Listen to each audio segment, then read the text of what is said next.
I'm back with Rick Explains the Bible. We're going to look at Genesis chapter 18 today, starting in verse 1. And the Lord appeared unto him in the plains of Mamre, and he sat in the tent door in the heat of the day. So God appears. How does he appear? We know where, at Abram's tent door at high noon, or whenever it's hottest in the day. Verse 2. And he lifted up his eyes and looked, and lo, 3 men stood by him. And when he saw them, he ran to meet them from the tent door, and bowed himself toward the ground, and said, My Lord, if now I have found favor in thy sight, pass not away, I pray thee, from thy servant. Let a little water, I pray you, be fetched, and wash your feet, and rest yourselves under the tree. And I will fetch a morsel of bread, and comfort ye hearts. After yet ye shall pass on, for therefore are ye come to your servant. And they said, So do as thou hast said. And Abraham hastened into the tent unto Sarah, and said, Make ready quickly 3 measures of fine meal, knead it, make cakes upon the hearth. And Abraham ran unto the herd, and fetched a calf tender and good, and gave it to the young man, and he hasted to dress it.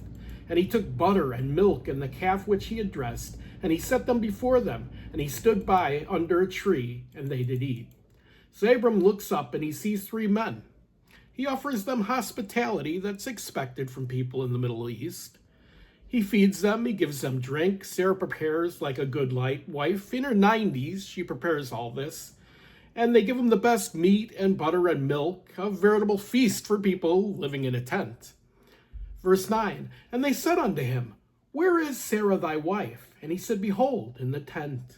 And he said, I will certainly return unto thee according to the time of life. And lo, Sarah thy wife shall have a son. And Sarah heard it in the tent door which was behind him. Now Abram and Sarah were old and well stricken in age, and it ceased to be with Sarah after the manner of women. Therefore Sarah laughed within herself, saying, After I am waxed old, shall I have pleasure, my Lord also being old? And the Lord said unto Abraham, Wherefore did Sarah laugh, saying, Shall I surety bear a child which am old? Is anything too hard for the Lord? At the time appointed I will return unto thee according to the time of life, and Sarah shall have a son. Then Sarah denied, saying, I laughed not, for she was afraid. And he said, Nay, but thou didst laugh. And the men rose up from thence, and looked toward Sodom, and Abram went with them to bring them on their way. So the men ask about Sarah, and they tell Abraham she'll have a child, the promise of God. And Sarah overhears, and she's 90 years old. She's like, how am I even going to have sex, let alone have a child? But they assure her she will have a child. But then there's these 3 men. Are they angels? It doesn't say. But they hear her, and they call her on it, and they tell her nothing is too hard for God. Verse 17, And the Lord said, I shall hide from Abraham that thing which I do, seeing that Abraham shall surely become a great and mighty nation, and all the nations of the earth shall be blessed in him. For I know him, that he will command his children and his household after him, and they shall keep the way of the Lord, to do justice and judgment, that the Lord may bring upon Abraham that which he has spoken of him. And the Lord said, Because of the cry of Sodom and Gomorrah is great, and because their sin is very grievous, I will go down now, and see whether they have done altogether according to the cry of it, which is come unto me. And if not, I will know. And the men turned their faces from thence, went toward Sodom, but Abraham stood yet before the Lord. So once again, God's very, very pissed.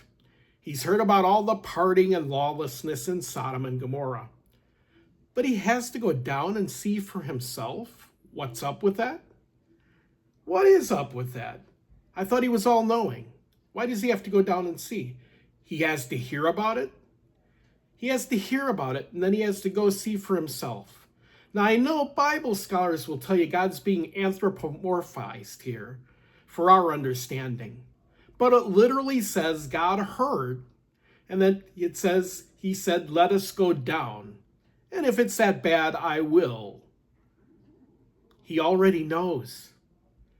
So the men leave towards Sodom, leading us to believe they may be angels. They were sent by God. And Abram is left standing before God. But we have to suppose these things because it doesn't say outright what they are. Bible scholars will tell you this, they'll tell you that, but we're just reading it here clearly for ourselves and seeing what it says for ourselves. Verse 23, and Abram drew near and said, wilt thou also destroy the righteous with the wicked?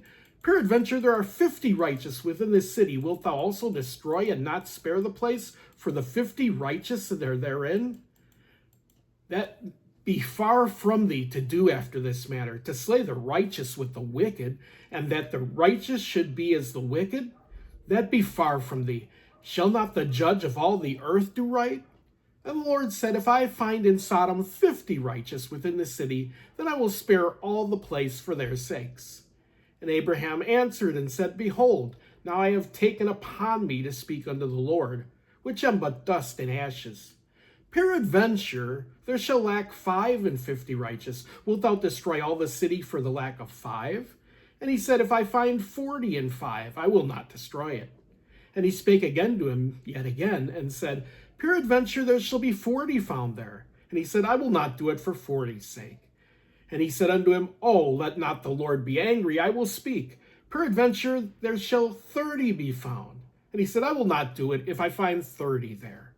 And he said, behold now, I have taken upon me to speak unto the Lord. Peradventure there shall be 20 found there. And he said, I will not destroy it for 20's sake. And he said, oh, let not the Lord be angry, and I will speak yet but this once. Peradventure 10 shall be found there, and I will not, he said, I will not destroy it for 10's sake. And the Lord went his way as soon as he had left, communing with Abraham, and Abraham returned unto his place. So, the bargaining begins, good old Mideastern bargaining. God is pissed. God's going to wipe Sodom and Gomorrah off the map. He's going to go nuclear. God is the judge. Abraham is the public defender. The bargaining chip, the lives of everyone in Sodom, Gomorrah, and the surrounding cities. Abraham starts begging for the citizens to be spared, if 50 are righteous found in the cities. Now, just what was righteous in those days? Abraham believed and obeyed God, and he was considered righteous. Noah believed and obeyed God. He was considered righteous. So I'm guessing Sodom and Gomorrah were full of people who didn't believe or obey God. Although we don't have a whole lot of rules for them to obey, and it has not been published throughout the world concerning any of these rules, Abraham gets down to 10 people and decides not to push his luck. God has obviously made up his mind. God is going to nuke Hiroshima and Nagasaki. I mean, Sodom and Gomorrah. God says he won't destroy it for 10. So in God's mind, there's less than 10 who obey God in all these cities. And we know now, if you don't obey God, well, we'll find out what happens in chapter 19 in the next installment of Rick Explains the Bible. Have a great day.